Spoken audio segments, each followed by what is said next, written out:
Hello, I'm Coach Teresa, isa akong online entrepreneur. I'm a mother of two at isa rin akong part-time onliner na sinubukan lang din itong business na ito few months ago.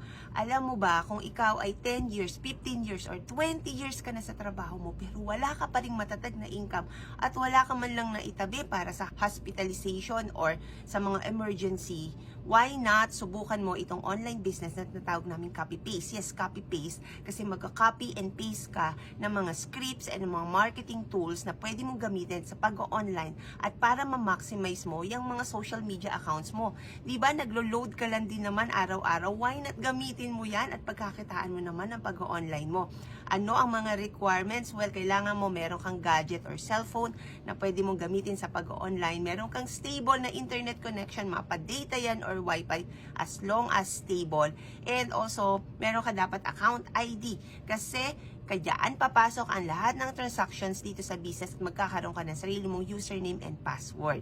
So huwag kang mag-alala, i-guide kita dito kung paano ka magsisimula. Ang gawin mo lang muna ngayon is to attend our free webinar training or workshop kung saan mapag-aaralan mo ng maigi itong business na ito at mat-check mo din sa sarili mo kung ikaw ba ay pwedeng-pwede dito sa online. And to know more about the details, mag-message ka sa ilalim ng video ko na ito para ma-priority kita. And message me directly sa aking FB Teresa Enriquez Mose para maging a friends tayo doon. See you on my inbox.